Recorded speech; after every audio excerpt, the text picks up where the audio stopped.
So this guy is about to go to prison for starting a website?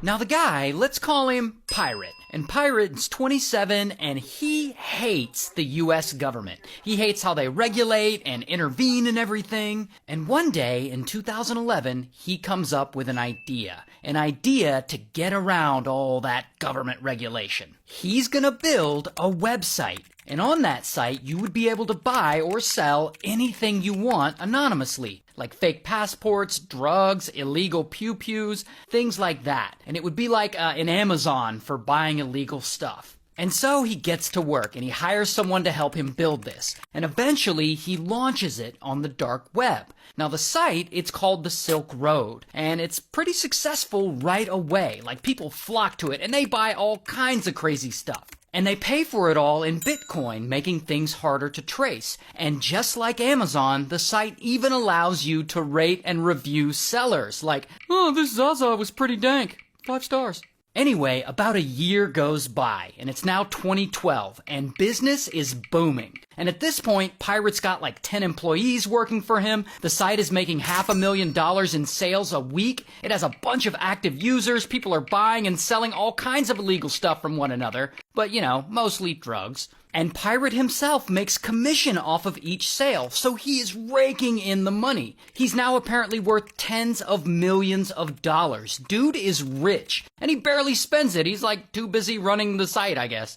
And this success is great and all. However, here's the problem with Silk Road being so successful so quickly. Because so many people know about it and so many people are talking about it, guess who now has their eyes on it? The one thing Pirate hates, the US government. And so the feds start investigating, and that is when this DEA agent gets involved. Carl Force. And Carl Force, he goes undercover and he becomes an active user on Silk Road. And he gets involved in the community and he eventually becomes online friends with Pirate. And at some point, Carl Force and other agents discover the identity of one of the people working for Pirate. The worker's name is Chronic Pain, because they all go by their usernames. So Carl Force and the feds set up a sting operation to bust Chronic Pain, and bam, they go in and they arrest him. Here's his mugshot. Now, once Pirate finds out that Chronic Pain has been arrested, he gets worried. As he should be, because it's only a matter of time before the feds figure out who he really is. And if Chronic Pain snitches on him, this could bring down Silk Road and his entire operation. Plus, Pirate has gotten word that Chronic Pain was stealing Bitcoin from the site or the company. So he's thinking, fuck that guy. So in 2013, Pirate does the only thing he can think of. He allegedly decides to hire a hitman to find Chronic Pain and get rid of him for good, so that he won't snitch and so that he'll stop stealing money from the site. And by the way, Chronic Pain was never stealing money from the site, just so you know. But anyway, so Pirate gets to work, and he contacts a buddy who he believes might be able to hire a hitman and unalive his former employee. That buddy ends up being Carl Force, the undercover DEA agent. And so Pirate hits up Carl and he's like, hey, I'll pay you $80,000 if you unalive someone for me. And Carl Force is like, what the heck? I mean, Now, we know Carl Force is a DEA agent, so he's not just gonna go and assassinate someone. So he collaborates with Chronic Pain and they stage some photos together. And they make it look like some hitmen captured Chronic Pain and that they are waterboarding him in a bathtub. Then they make him lay down on the floor and they pour soup on him and they make him look unalived. And they take a bunch of pictures, and Carl Force sends those pictures to Pirate, and now Pirate believes Chronic Pain has been unalived. Oh, and by the way, Pirate also allegedly orders 5 more hits on other people at different times. Like, bro is just crashing out. Allegedly. Now, at this point in 2013, various factions of the US government are investigating Silk Road, because it's getting pretty popular. And they're still trying to figure out who is running the operation. Because the whole Silk Road site is run anonymously. Like, even the guys who work for Pirate don't know who he is or his real identity, because they all go by their usernames. And so the feds want to know, who is Pirate? Now eventually they finally discover the IP address of the Silk Road site, and they trace it to a couple of different places, one of those places being a little internet cafe in San Francisco. And Pirate, the real guy, happens to live near there. And so the feds start putting clues together, and ultimately they conclude that Pirate is the guy running this Silk Road and that this is where he lives. So cool, now they can go get him, right?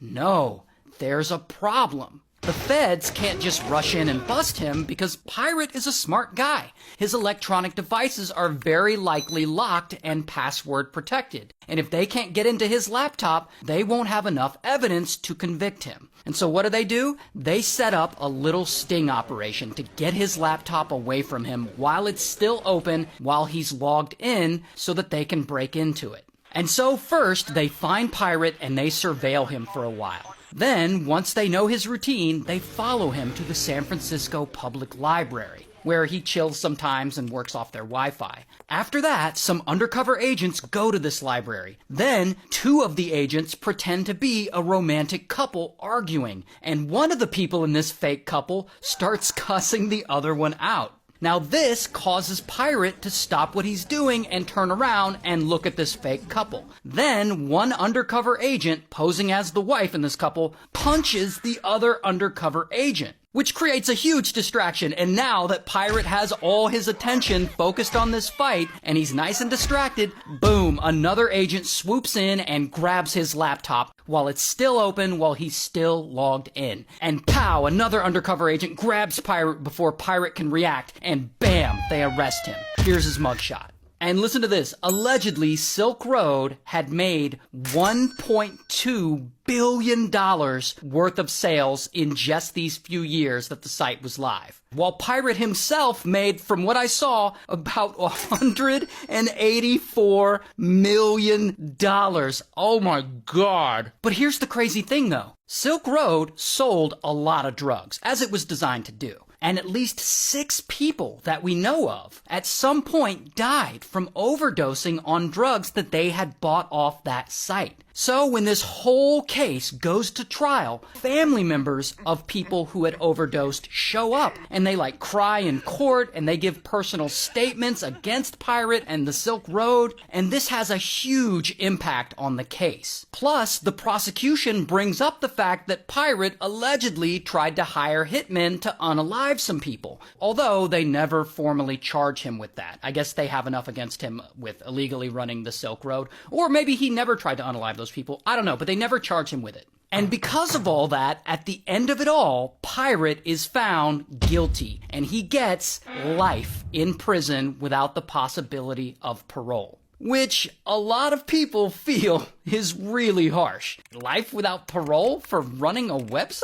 Oh, but that's not even the craziest part. The craziest part is that Carl Force, the DEA agent who was working on the case, he was secretly extorting Pirate the whole time into giving him some of that money that the site was making. Pirate ended up giving him $750,000 in Bitcoin. And so Carl Force, the DEA agent, also gets convicted in this scheme, and he gets 6 years in prison. Here's a picture of the guy. Not only that, but also another agent gets busted for stealing Bitcoin from the site while they were working on this very case. And he gets 5 years in prison total. Here's his picture. But then it all changes one last time. Because in 2025, in a crazy twist, after Pirate had been in prison for around 10 years or so, the government officially steps in and pardons him. So he's actually out now.